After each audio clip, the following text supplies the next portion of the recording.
Welcome to Marketing Rockers, a podcast about video game marketing with your hosts, David and Linus. Yeah,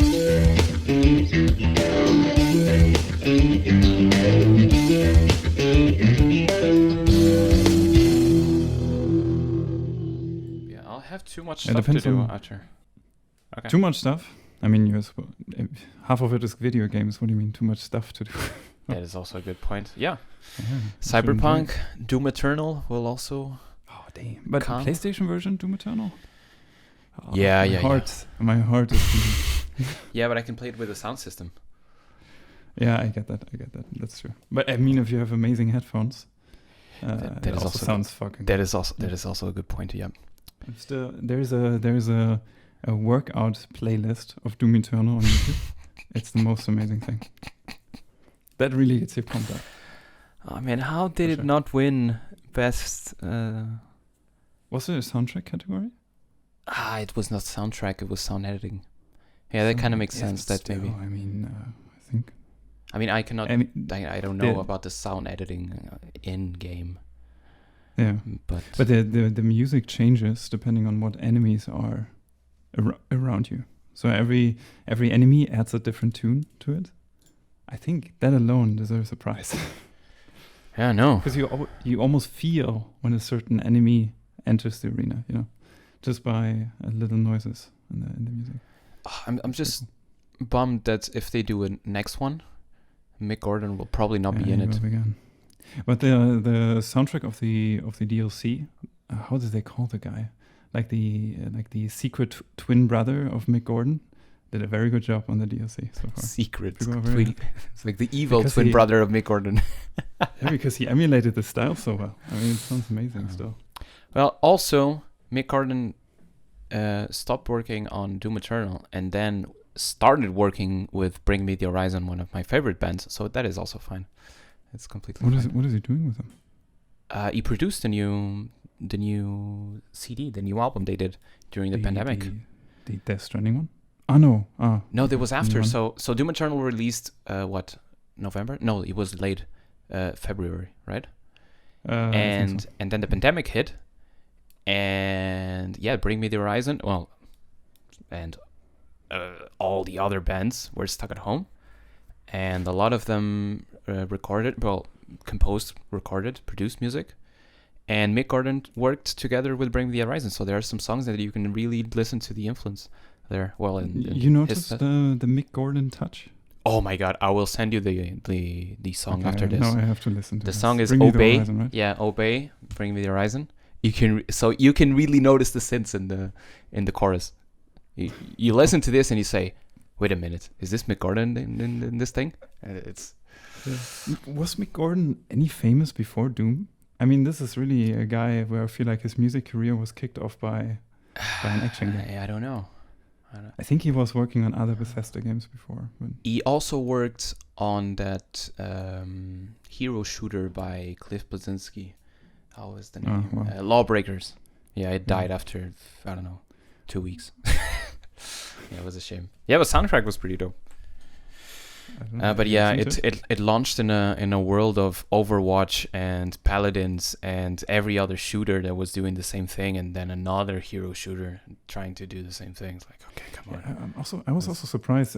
Everyone expected them to bring back Unreal Tournament, Quake, something like this, and then at the same time they fuck it up by putting abilities in there or heroes, and that's none of these players actually want that. It's about pure skill, right? So. No one really wants these abilities in those kinds of games. Yeah. Even the new Quake. Quake Champions. I wonder how that is doing. Not well. And it's in parts because of those abilities. They should not have done it. Such a shame. I wonder if we should do a video game podcast instead of a marketing podcast. Because issue. I also like the 10-minute video game entry. Exactly. Speaking of video games, how is Cyberpunk? So we're recording this the weekend of Cyberpunk's launch, right? I almost don't want to talk about it. Launch. I especially don't want to color any opinions because I do think the game has a lot of not so great things about it, and I do think a lot of Witcher people will be disappointed by this game in particular. And I don't actually want to say why, but it's let's say you can have less impact overall on the game world in this one. And it looks pretty, but still feels quite closed off, also compared to the other games. Maybe you can say if you are enjoying it. Oh, I really like it. No, I do really like it. I also didn't expect that the shooting would feel great, for example, and it does feel quite great. And it's also my first experience with ray tracing, and especially ray tracing lighting, and how this makes some of the game scenes not just look but feel. It's almost like I can reach out and touch it, you know? That's like I can feel the warmth of the sun reflecting from the street onto that car and into my face. It is so beautiful. Of course, it tanks a lot of machines out there, and also my processor is not quite up to the busy streets if they become busy, but overall it runs okay, and it's super pretty. Yeah, I wonder how you mentioned ray tracing. Obviously, the ray tracing is not in the PlayStation and Xbox versions, at least the last gen ones. I'm talking PS4. Also not yet on the new ones, but exactly. I guess eventually. I mean, because it was not released, so we don't know exactly if they are going to be there or not. Yeah. But the difference is abysmal between both versions. And ray tracing is definitely one of the factors between the current the old gen console versions and PC, at least. Yeah, it almost feels like they were treating console people as second-class citizens with this one. I know it is a bummer. I wonder how it is performing on Stadia, because it launched on Stadia. That was one of the posts that I saw Google making. I think they pretty much said runs great on PC and Stadia. So actually, Stadia people have now one thing to say finally, and on their platform it runs well. But I think you still have to buy it extra. So you have the subscription and you have to buy the game. I still don't get this concept. I don't know what they're doing. I just saw a friend of mine sent me a message that if you buy the game with Stadia, you'll get a free controller and more free stuff.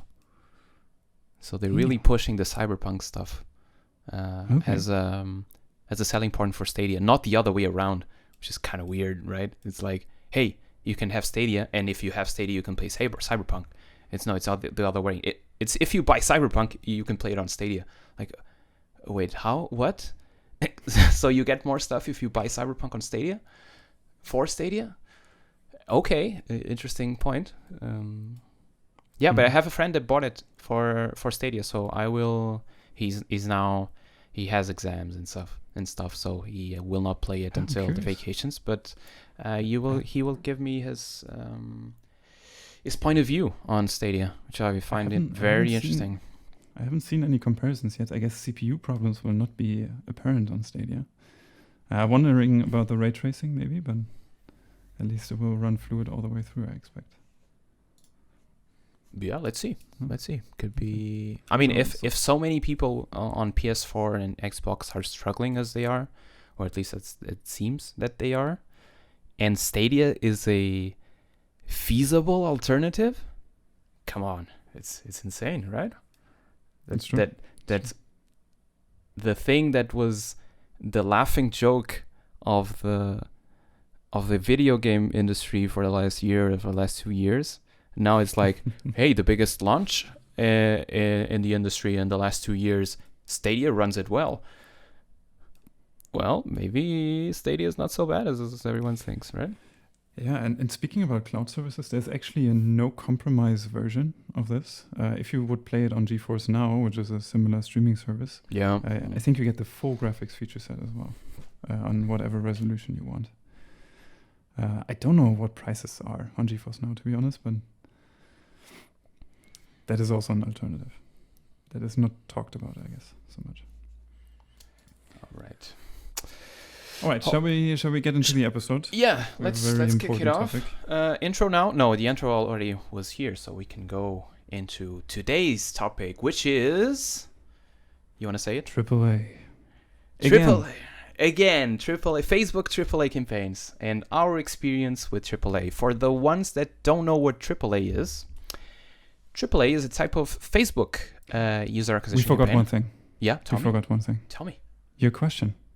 I mean, we talked so much. My question was already. My question was actually about Cyberpunk. Actually, it was my turn today. Oh, you had a question. Very good question. Okay, let's go. Okay. Is it too long if we do that so? No, we can do it a quick one. Yeah, let's go. Because I think many people would care. I think also many people enjoy this amazing series. Finally, after you recommended it so many times to me, we started watching The Queen's Gambit. And I have to say, it's really a great series. Very creative. I love the soundtrack. Obviously, nice. It's almost like Fallout again. It's perfect. I really like it. At some point, Beth Harmon says, or is asked actually what her playstyle is. And she simply says, I play Sicilian. Now, as a chess noob, I have no idea what that means. I know that now, with the last episode, I know there's a closed and an open version. But what that actually means, I have no idea. But as I know you have been a chess master. I'm not a chess master. I know that the Queen's Gambit is a chess opening, but I don't recall exactly which. I think it starts with a queen's pawn, but that's about it. I don't recall exactly. But that's not quite the question. Okay, go. From where I'm standing, I know you've been part of the school team, so from my perspective, you are already a chess master. But I wanted to ask you if you also had a simple answer to the question. Did you also have an own play style like the Sicilian that you would have preferred? No. I mean, it was in high school. It was. I didn't get into even study openings and such. So we were very young people that were playing. We knew the rules and we were very impulsive and we tried to attack a lot. But we could describe our style maybe with very attacking. But it was the high school team, so we weren't. Murphy or something they say is a very aggressive playstyle. He would they say he would let horsemen and queens die like he had 20 of them just to get to the king. Yeah, sacrifice queens. Yeah. Sacrifice. Yeah. Yeah, I could describe but we were all the same. I mean, we were very young kids. It was an activity after school, and it was a fun way to stick around in school and have fun together. And then on weekends, we could go together to a different school and play there. That is about it. So not super proficient. No masters were there. No. Chess geniuses and prodigies were there, but we had fun, and we also wanted to attack a lot, so we could describe our play style as very, very attacking. Okay, good enough of an answer. Yeah. And I'm sure whenever we play chess, you would still beat me easily. But an excellent point on that question is, or where it does come from, it's the Queen's Gambit. And that series is amazing, and everyone should watch it. I mean, I think almost everyone by now has seen it on Netflix, and it is one of the most seen series of this year on Netflix. But the ones were kind of skeptical, saying, "Yeah, chess, I don't understand it." Just give it a go. You don't need to understand chess to watch this series. I mean, it has chess, but it's good enough on its own. And it also doesn't even try to teach you anything. And they talk about strategies like Sicilian, then they show two pins moving, two statues moving, and that's it. So they don't really force you to learn it and understand what's going on. That's pretty easy. That's very cool. That part. I'm glad you're enjoying it. Maybe not finished yet, but almost. Maybe we can play some chess sometime. I'm interested. It seems very competitive. Maybe. Yeah. I mean, I know the rules, but I'm not a good player. And there are a lot of people on Twitch playing chess now. New career? Maybe. Twitch. We could stream some chess. Getting better at chess on Twitch. Could be interesting. With marketing brokers. Okay. We should get back to the topic. What is AAA? Exactly. So AAA is a Facebook campaign that is driven by machine learning. So its main USP is, so this is explained by Facebook as a high app install performance. So it is an app campaign, is a high app install performance with less effort. All right. So if you want to start a AAA campaign, Wow, which stands by the way, for automated app campaigns. Yeah. Automated. Wait, AAA. Automated app advertising, I guess, advertising, but not they campaigns. never really say it. Exactly. Yeah. They call it campaigns usually. So we're talking here about AAA. This is automated app ads.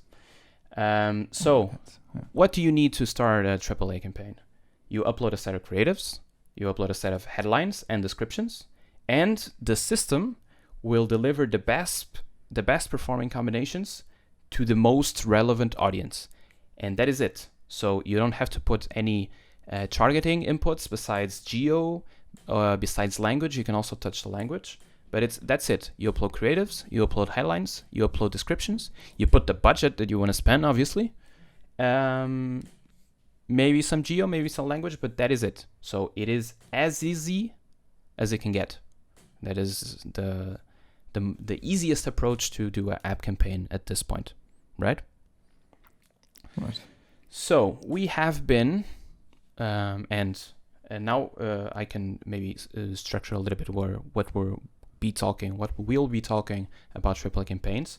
We have been testing it for the last few months, 2 or 3 months, and we're going to give you our experience during these 3 months. So ups and downs, what worked well for us, what didn't, how our strategy changed over time, how did we change, how we adapt to AAA, and then how can you improve AAA. So some tips that we have that we might not mention in the previous points that might help you with your AAA campaigns.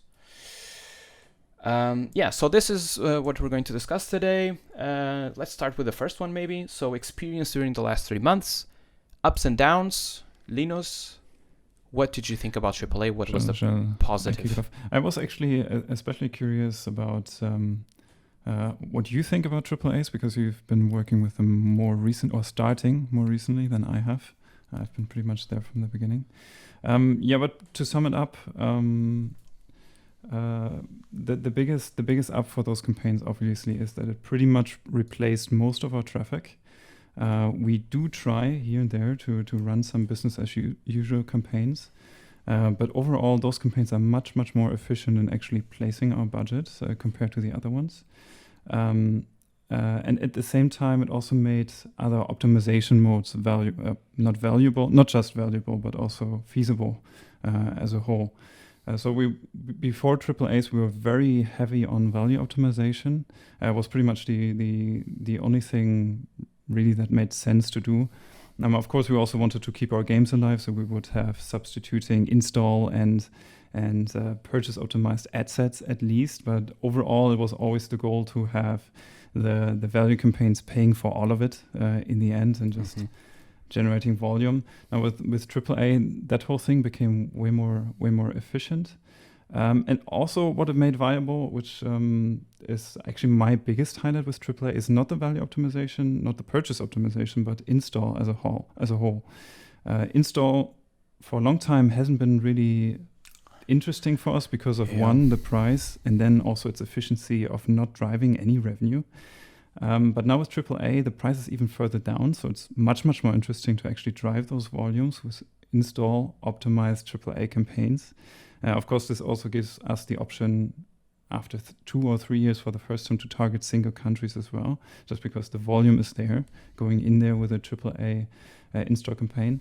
And then I'm very happy about one thing they did, which is adding the how should I call it, the two-way optimized campaign, which is install plus another event of your choosing, which is in most cases the purchase event, of course. Those also have been very good in driving a lot of cheap install volume, but then down the line after a few days really driving solid revenues as well, which was quite impressive to see. And as we will see later, also became necessary at some point. Those are my personal ups. Of course, I'm a bit sad that it replaced everything, but at the same time, it's also a very efficient tool. Yeah, that is an excellent point. I didn't think about that. It is true that we were very reliant on the value optimization, and we still are. So it is our main campaigns, the ones that perform the best, are still value optimized. But it is true that it made other optimization strategies work, and that is wonderful because we can at the same time look for value and keep our business alive, but also getting volume and keeping our games alive, which is for a gaming company is almost as important. Kind of related to yours, but not really. I have that the AAA campaigns are cheaper than the campaigns that we used to run. So the business as usual campaigns, I will call it that. We used to have our lookalike audiences and target those on a value optimization. I will call that business as usual campaigns. The AAA campaigns seem to be cheaper than these lookalike campaigns, especially at the beginning. I mean, when we started messing around with these types of campaigns, not a lot of people were using them, so there was not a lot of competition. But even now that everyone can launch a AAA campaign, I have the feeling that AAA campaigns are still cheaper than these lookalike audiences that we used to do. Every time we try to do those campaigns now, it gets way too expensive, way too quickly, and we have to turn it off. And this is not the experience that we have with AAA. We have campaigns that can run, compared to the other ones, a little bit more. So that is one. Cheaper campaigns than the ones that we had. I can say also that these are as valuable. So you already mentioned it, as valuable as targeting the lookalikes that we used to do. So it does a great job delivering these ads to the audience that will perform the best for our games. And finally, and this is probably my main one, it is way more convenient to scale. So on the traditional campaigns, you have to change a lot of namings for tracking. You have to create new campaigns, and in those campaigns you have 3-4 ad groups. In these campaigns, you have one campaign that has one ad group and has one ad. It has one ad set and has one ad. The ad has tons of creatives in there, but it is only one ad. So when you want to scale and say, okay, we have a campaign that is working, and I want to just duplicate it. I have a value campaign that is working in the English-speaking countries, let's say, tier 1. And this campaign is working now, and now I decide, okay, I want to try purchase. I just have to duplicate that, change the name, change the optimization bit, and I'm ready to go. And I have a completely new campaign. If I had to do it on a lookalike audience where we have tons of ads and tons of ad sets, it would take me 5 or 6 times as long. And this, in less than 10 minutes, I have a new campaign ready to rock. So also, it has so many creatives in the mix that is hard to achieve saturation. So duplication is very easy. So I just have to duplicate the same campaign and go with it and try it on a new country, a new geo, a new language, etc. So I would say that is my biggest advantage. It's very, very convenient to scale. That is true. I absolutely agree. Although I have to say, on the downside, I'm also a little bit sad about this fact, actually. Not necessarily about the work, but what it replaced in the end. Shall we go into it? Yeah, I mean, it's not all sunshine, right? On the AAA side, it obviously has its own problems. I can maybe go first, since you started with the good stuff. The down stuff is obviously there are not a lot of levers that you can pull to optimize these campaigns. So this campaign, you start the campaign, and then basically you cross fingers and hope for the best, because you cannot change. I mean, you have a lot of creatives there. You cannot really see the performance or exactly see how the creatives are performing on your side of value. So you cannot really touch the creatives. You cannot really touch the headlines. You can only touch the budget. That's the only thing you can do. You cannot pause creatives. You cannot pause anything like that. So it is, and as you said, a little bit frustrating that us as marketers, the thing that we now have to do is just create a campaign and put some creatives in there and some headlines in there, and it will perform. And if it doesn't perform, we cannot do almost anything besides pausing the campaign and start again. That's almost the only thing that we can do. Another big down that we've identified, or we suspect, and actually Facebook confirmed this, it negatively affects normal app campaigns that you're running at the same time. So if you have a AAA campaign and you have your old lookalike business as usual campaigns targeting the same geo with the same value optimization, the AAA campaign will negatively affect the other one, and vice versa. So we had this suspicion when we started trying in testing AAA. You remember back in, what was it, September, October? September, I believe. Yeah. September. Very fresh. Exactly. So AAA campaigns were performing amazingly, and suddenly the campaigns, the business usual campaigns, which were working fine, suddenly stopped working. And it was exactly at the same time. And 2 weeks ago or so, in the mobile Facebook All-Stars, they confirmed that you shouldn't use those campaigns at the same time, which kind of limits you, because if you start a AAA campaign, that's about what you can do on that geo. If you start the old campaigns that you know and love, you cannot do it because they will be negatively affected by the campaigns you already started. It's kind of a bummer, right?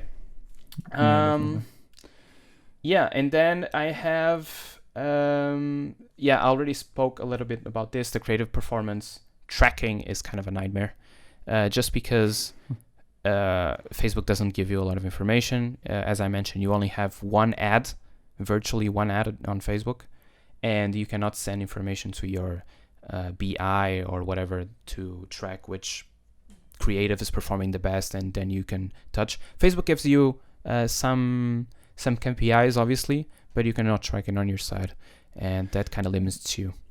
And the worst part is that those KPIs are even incomplete. So, for example, when you look at your value campaigns, you can actually, I'm not entirely sure, because it's not so important to me personally, but you can actually see purchase signals on a creative base. But actually what you can only really see is how much money went into each creative. You will not see how many clicks or how many recs came per creative, and that's actually something I'd like to look at overall, but they're hiding all that information from you, alongside other information like where was your ad shown, actually was it Instagram or the newsfeed. Everything like this is hidden. That's certainly a huge downside still, and I think something they need to fix. And eventually. they even, not only placements, they also hide the target information. So you cannot see anything about genders, you cannot see anything about ages. You can see countries, and that's almost. And that's actually my biggest downside. My biggest downside is actually that business as usual is close to being dead at this moment. I guess we could even ask the question if it is unfeasible on the platform overall. Here and there we do have a successful campaign still, but most likely when a campaign runs well, we could have a better AAA at the same time that will then pretty much eat up the business as usual campaign. I'm personally working on a new game at the moment, so we're still trying to figure out who to target or with what do we target them, etc., etc. But we are kind of forced to using a tool that hides all of information to us. So we're kind of in the situation where we see, okay, CPM for this game is a lot higher. So apparently we're targeting other people here. But first of all, why are we targeting them? I have no idea. And who are they? We also don't have any idea. And that makes it very tricky to kick off a new game on the platform. Of course, then we're trying to go back to interest targeting, lookalike targeting, and we do see some successes in some direction. But overall, we always have to ask ourselves also, is the performance right now soft because we're not using AAA here? So that's a very tricky situation with AAA taking over in this big way. And that is a little bit unfortunate. So that's actually my biggest gripe already. There's this blindness overall, and that you're kind of at the fate of whoever gets targeted for you here. And no reasoning behind it, especially. You mentioned that business as usual is dead or almost dead. Let me ask you. So it's just to give people a little bit of the situation that we're living right now. How many business as usual campaigns do you have running right now? We turned off the last two Saturday. Exactly. We're recording on a Sunday. On a Sunday. I have on my side 0 campaigns. I stopped one 1.5 weeks ago. And just AAA running at this point. Yeah. So And I should say, those business as usual campains, they were for the new game, so I was testing. I was not actually thinking about performance here. So that's what it is. Okay. So we mentioned that we have been testing AAA since December. So my question would be now, how did this strategy changed? So how have we used AAA, or how are we using AAA right now differently from when we started testing it in September? So you started it. So actually, I think you should go ahead and explain how we started testing, and then we can just explain how the strategy changed over time until this point in time that we are right now, December 13th, Sunday evening. Actually, I'm also quite curious how you experienced this thing, since you started with it a little bit later. But just maybe let me give the rundown first. It became very quickly, actually, very difficult to keep the momentum going with AAAs. The first big wave happened when everyone came out of beta and everyone suddenly had it available. So it just spiked suddenly, the whole system, and suddenly became unviable for many people. And actually, business as usual took lead again in that time period. It was around mid-September-ish, maybe late September, where that happened. Mm-hmm. And also our account managers pretty much confirmed that a lot of people are dropping out of AAA again and trying it in different ways. Obviously, it came back in a big way after a while. One thing that we noticed with the prices steadily going up, and I have to admit, especially on iOS, in excessive levels, where we usually don't feel comfortable at all anymore, although it does find its value still. One thing that we notice is that it has a strong fixation on certain geos if you have them in the mix. So, for example, if you have a worldwide EN speaking campaign, you can imagine that at least 70%, if not even more, goes to the US. And I'm not saying that doesn't make sense. This is probably where you get your most value. So that is kind of what it should be doing. But at the same time, you're also losing so much of your potential reach by the campaign automatically not trying it. So that was one issue that we identified. We've seen also, at least to a certain degree, a similar problem with German speaking as well, where it's heavily focused on Germany in that case, of course. And what this is doing is that 70% of your budget is going into an excessively competitive market.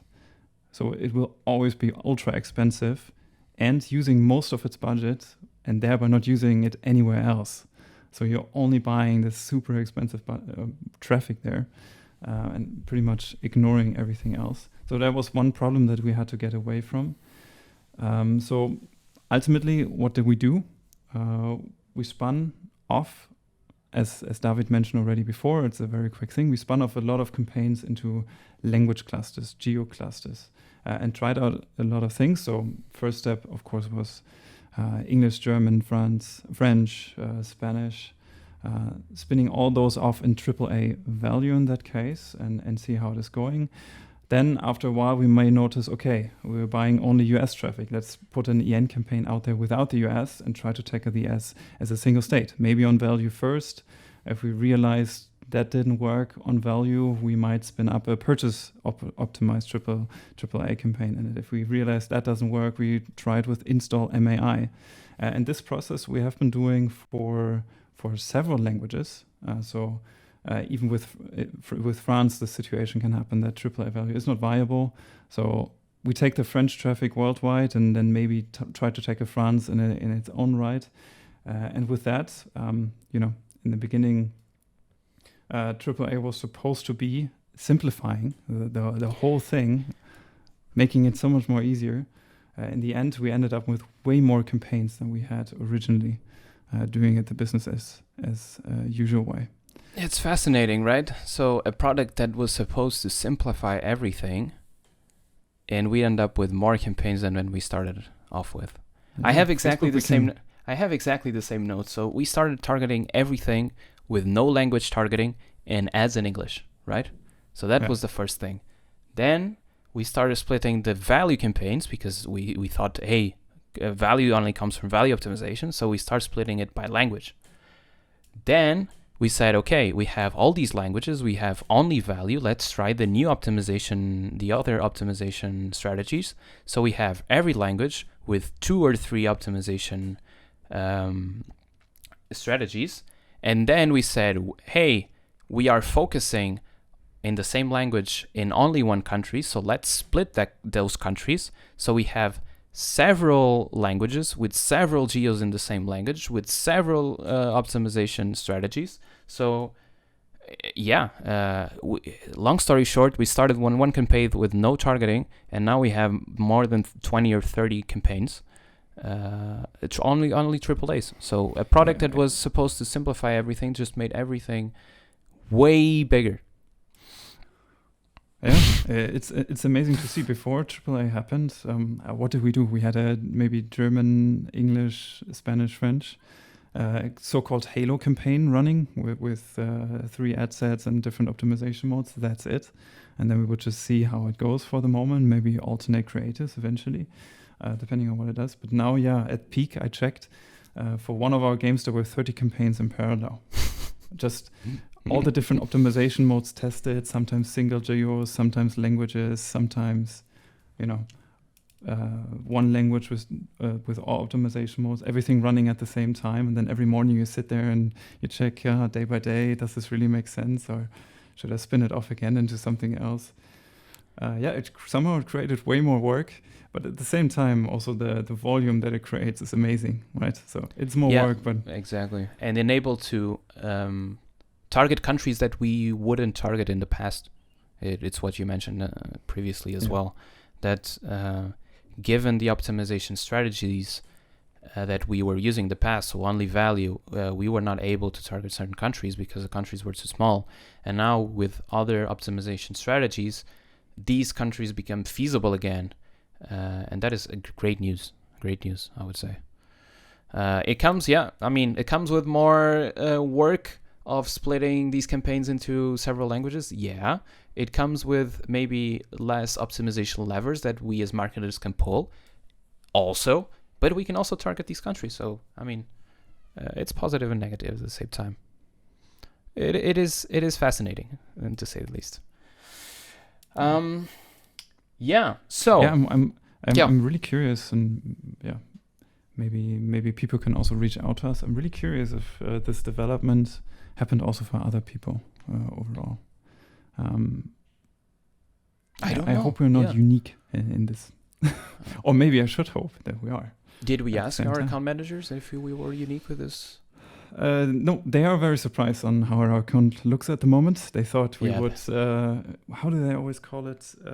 They made some comments. They have a term for it, not fluid, but they use another term, not streamlined, but something alongside of streamlining your account. We did exactly the opposite of it, but they're just happy to see how it works out in the end. So, I guess they're also happy to see the money coming in, right? Yeah, definitely. So, they're good people. So the last point that I had after all of this, and we discussed some points already. The point was how can AAA can be improved. We already talked about some of the topics, right? We said you can split languages between languages to improve your AAA campaigns, so you can reach those audience more efficiently. We also mentioned test all optimization goals. One optimization goal that didn't work in the past for the business as usual campaigns doesn't mean that it will not work for AAA campaigns. This is a completely different beast, and you should definitely test all the optimization goals because they might work. Do you have any other tips to improve AAA performance for this? I have a couple more on my side. Another tip is maybe not adhering to the 50 creatives and actually be bold and go the old way and use a strategy. Some just creatives that follow a certain style and only test them. Maybe give them the different formats so they can be distributed across whatever channel it is using. But don't adhere too much to the 50 creators. In the end, at least in my experience so far, having these creators, in the end, there's only one creative that will be used. And then you're always asked with the question, are the other creators just not good? Or what do I do with it, right? Not just taking out the most used creative did not always bring what I wanted. Of course, that is kind of an open question of why the other creators really then don't work afterwards.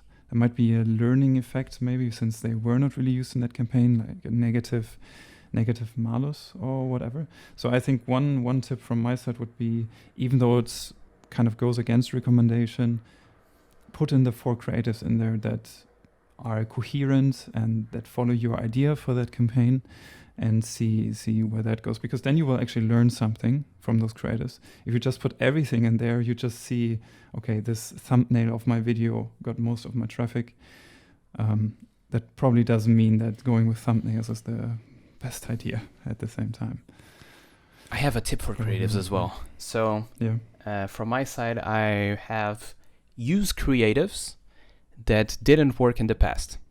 So what I mean by this is test all the stuff that wasn't working, because AAA, at least we have this suspicion that we are targeting completely different people, or different people that we are targeting over and over again with our business as usual lookalike campaigns. Just use creatives that didn't work in the past, or creatives that you were not sure if they would fit the Facebook format, style, whatever. Because we had also success with this. We had creatives that didn't work in the business as usual campaigns. We had creatives that didn't perform well in our creative tests, and then we just put them in the AAA campaigns, and they outperformed everything else. So since these are campaigns that are optimizing differently and reaching a different type of audience, don't be afraid to test creatives that weren't positive in the past, because they might just work this time around. Yeah, I can add to that. For one of our games, actually created from 3 years ago, when we were not sure if the game is actually working out or our marketing is working out. We had one of those old creators still lying around and used it in AAA, and it was since we use a lot of AAA, I should say, it was about 70% of that month's budget on that creative. So that can be a winner, definitely. Yeah. I agree. I have another tip, a little bit on the targeting side of things, and this also comes from the Facebook Mobile All-Stars, that they did a segment on the AAA. Try, or at least for Android, it will be more for Android. I guess iOS is not as impacted by this. Try not to mix countries with different value expectations. So for iOS, I mean, we have always a big value expectation but for Android, depending on the country, the expectation can be very different. So if you have a campaign, for example, in Spanish, and you should expect more value from a Spanish user from Spain than from a Latin America or Central America geo, try not to mix those ones. I have tried to mix these, and it didn't work out. And then the experts from Facebook and the Mobile All-Stars confirmed that combining these does not work well for the algorithm. So on the Android side, if you have audiences or you have geos that have the same language, because you split by language, but then you have very different value expectations, try to split them into different campaigns. Nice. And this will lead you again to 20 plus campaigns. Exactly. So all those 20 campaigns will become 40, because this happens with Spanish, this happens with French, this happens obviously with English. German you might be fine, and Italian you might be fine. But yeah, all the others you have. The Portuguese obviously will also work, but it will target mostly Brazil anyways. But yeah, you have you have Brazil, you have Angola, Mozambique, all of these. But Portugal, you would expect a higher value. So yeah, be aware of this and try to at least split these big ones, French, Spanish, and English. I have a final one regarding creatives, and that will be it for me. It is, so we spoke that you have to put a set of headlines and a set of descriptions. And this is a very small tip. Try to test an empty string. So I know it sounds kind of dumb. So this will lead to your ad to not explain almost anything, right? Not having a description or not having a headline. So there will be, your creative will be there, and there will be a combination that there will be no description and there will be no headline. So it's only the creative. People will not know that is a game. But for some campaigns, this is the best performing headline or the best performing description. I know it's insane. I know it doesn't make any sense. But consider putting an empty string. So it's just an option of the headlines is no text. And test that approach. It might work. I have a question. I have a question for you on this one. Did you see that work only on video or also on static? You cannot really see the combinations. True. Right? Another so into the down bucket. Exactly. So you can filter you can break down by headline, you can break down by description, but you cannot see the combinations, the one that works the best. But you can see that an empty string might have a higher CTR and then a lower CPI or a lower cost per purchase. In that particular campaign, was the best performing creative a static or a video? Then I assume it has been on that one. I had this several. I would have to check. check. We can follow up on this one. We can follow because up on I do. One. I'm just asking because video looks great without a description. It just makes the video a bit bigger. I think it looks pretty awesome. Might be. If you have a good video, you might have a point. Yeah. It would be fascinating if it was a static, like a that would be random really image, and then but people I feel like it's possible. Somehow you never know. You never know how the black box works, right? Yeah, I have some more topics, a little bit from a different angle to the question on how can AAA be improved. Also, I'm curious about your input on this one. All right. So I was thinking more in the direction of what could Facebook do to improve AAA. And we already mentioned a few things like tell us where is the traffic actually coming from, or tell us which creative actually did perform in certain aspects. But I think that's also something where us using the AAA it's important that we give a lot of feedback, because I think there's a lot of shortcomings though with the overall platform, and I think they can be a lot improved.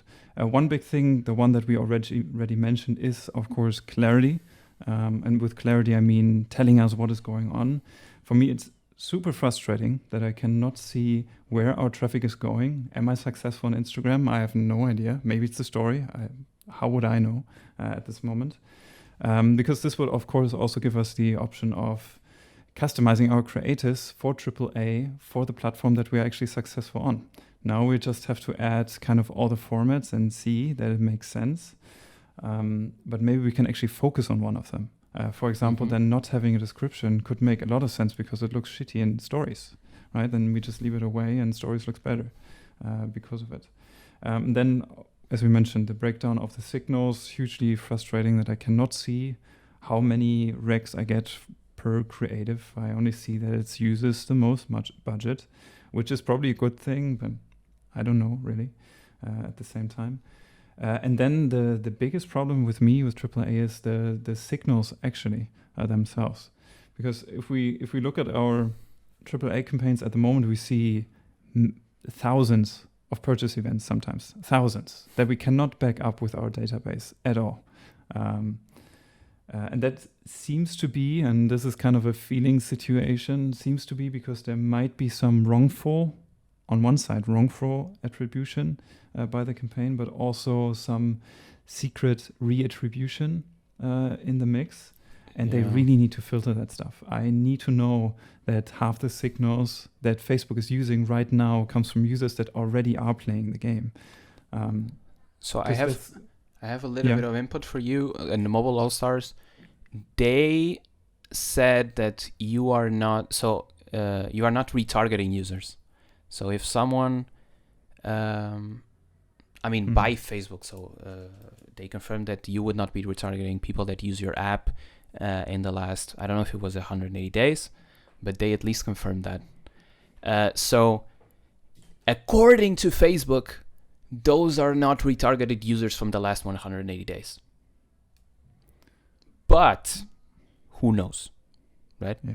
It could be retargeted users from before those 180 days. It could be actually retargeted users that, Facebook doesn't know that those users were playing the game before. So, and it's definitely there. I would still need to know if they played the game 180 days ago. And then there's also the question, does Facebook actually know that they didn't play it in the last 180 days?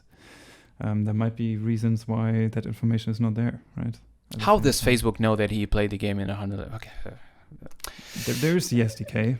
It also has its flaws. So exactly. Yeah, but you're completely right. The mismatch, the numbers mismatch is insane. I can have campaigns that launch today, not today because it's Sunday, but on Friday, for example, I had that. Yeah, you check, you launch the campaign in the morning, you go check at night, you see the Facebook platform, the Facebook ads platform, the audience manager, and you see, oh, this campaign has 10 purchases. Man, this is awesome. The campaign launched today and I already have 10 paying users. Or one guy that did 10 purchases. We check our BI, 0 paying users. I mean, come on, what is this? Where does... It is going so far that I'm not even looking at it. I don't care what purchase signals it has or where they come from. In the end, it's only in our data what really counts, and I hope that Facebook gets the right signals somehow. Which is a bummer that you cannot rely on Facebook data, right? I mean, you are using their platform, and then you cannot rely on the signals they're picking up. And we're paying them for them. Exactly. Should also not forget, right? I know. We can demand a few things here as well. Some accuracy, maybe. I completely agree with all the points that you say, and I have an additional one. Mm-hmm. I know you. I mean, I took the how to AAA can be improved from the user side. You took it more from the platform side, which is awesome. We covered all the sides from this discussion. I also had, and I also thought that, and this also comes with an explanation. Right now, AAA, you cannot target the same geo with the same language with the same optimization goal twice. Okay, if you have one campaign targeting that, you cannot have a second one targeting that. What happens if you're using a set of creatives? You're seeing that you have one campaign that it was working wonderful. You have a set of creatives in there, right? And then you say, okay, this campaign is working very well. I don't want to mess it up, because if I do any changes, if I raise the budget too much, it will go into the famous learning phase again. If I add new creatives, it will go into learning phase. If I change headlines, it will go into learning phase. So what can I do? I could start a new campaign, right, with new creatives, new headlines, new descriptions, to try to double down on this geo and language combination that is working. But I cannot do that because Facebook doesn't allow me to start a second campaign with the same goals. So I would like to request Facebook, as we're not doing requests, right, in this segment, exactly, to have the option, demand the option to have two campaigns in the same geo, in the same language, with the same optimization goal. So I can double down on my efforts there. I will probably have a new set of creatives. I will probably have a new set of headlines that will probably reach a different set of targeted users. That's why I'm trying to upload a different set to try to reach users and double down on this that is already working. So I would like to have that Facebook doesn't block me from trying to double down on campaigns that work. Yeah, I completely feel you on this one, because we had this amazingly produced ads come in recently, and at that exact moment, the specific campaign that I need picked up, and it's scaling nicely. But at the same time, I feel I want to get this new test, and maybe they're even better, but I cannot touch it. No problem. Yeah. Facebook says, I don't want your money, is what they're just saying. Yeah, apparently. And we want to spend money. that actually plays into another thing that they really need to do, and I reached out to them recently about this, is also A/B testing. You cannot do any proper A/B testing with these campaigns. Of course, I understand why, because it was also be a little bit, you could abuse it, so to speak. Yeah. And we did abuse it also in the past, just to increase overall volume. It's an open secret that people do this in the end. But you cannot do it with this one. You cannot have an A/B test and then have two at the same time running on the same geo. Of course, I understand why they don't want to do it, but I think it will become necessary when we get more into creative testing on AAA, because at this moment we are just flying blind and just have to hope when we start a new one that it picks the right one out of the mix. And I would really like to test a little bit more properly on this one. One last thing that I also want to demand, and we really need it, because sometimes when you make a game, you have some performance issues and you need to choose minimum requirements. You cannot do that at all on AAA. You cannot exclude anything. You cannot even exclude people that already play your game. So, although it's a given, it is a given. They say it is a given. They say it is a given. I understand, but the signals tell me a different story. Yeah, but it is a good point. If you start a new game, you don't want to target the users from your other games, right? Exactly. If you want to, you will set up a retargeting campaign or whatever, and that makes obvious sense. And you will do also the campaigns in game to try to cross-promote. But if you want to try to get new users, you don't want your campaigns completely skewed because you're targeting the user from the other games, right? And you don't want to scale a game based on those numbers. Oh my God, this game looks so good right now, but we have no idea if we're targeting old users or new users. Absolutely. Excellent. Also, excellent point. We've been checking this over and over again, and the cross install rate has been ranging from 3 to up to 10% in cases. So it's already not low, I would say. But also these 3% can be the whole value of the campaign, in theory, right? So that is also a huge problem that I didn't think about. But yeah, definitely. But I also think every kind of exclusion. I don't want to have 2 GB phones in my tracking, but I cannot exclude them at the same time. So there will be people downloading the app that actually cannot play it in the end, because I cannot say this device is not capable to Facebook. So I think that is also something that we really, really need for the reasons you brought up, also definitely, and also for just keeping our traffic clean. It doesn't necessarily has to be a targeting option. It can be just an exclusion option. Yeah. I also don't understand why they don't have it, to be honest. It seems like such a simple thing. Just iOS 13 and up, finished. But it's not there. This is our Christmas list for Facebook. So this will release before Christmas. So maybe should write it down pretty, put it in an envelope, send it to Dublin. Exactly. To Mark directly. Directly to Mark. Right. Please fix. Did he cross the $100 billion mark? Mark? I'm not sure. I think we had 5 people now that crossed that. I don't know if he was one of them. It might be divided by 3 soon, as I hear. I know. That is for another episode. Yeah. Oh man, that interesting would be things coming up. Exactly. Awesome. Definitely. I think that's it about on AAA. We went way over the time that we wanted to do. It was a passionate discussion. But it was a passionate discussion. I think it was awesome. I hope you had fun. I hope the guys listening also had fun. I certainly had lots of fun discussing this topic because, it's my day-to-day now. Yeah, and I'd actually like, if people want to talk about it, I actually like them to reach out if they want to. So that would they be can awesome. Reach us on Twitter or the email address. Everything is in the description below. I'm not sure. Do you want to name your handle on the audio line? No, it's fine. I mean, we have not right now. But we have, as you mentioned, in the description, you can reach out, and we would love to have here with us and discuss AAA, Facebook, and whatever online marketing topics that you might want to discuss with us, right? Definitely. All right. So that is this for this week. Thank you for listening. Thank you for listening. I hope to. I hope you listen to us next week as well. Right? So have a good one and stay safe. Stay safe.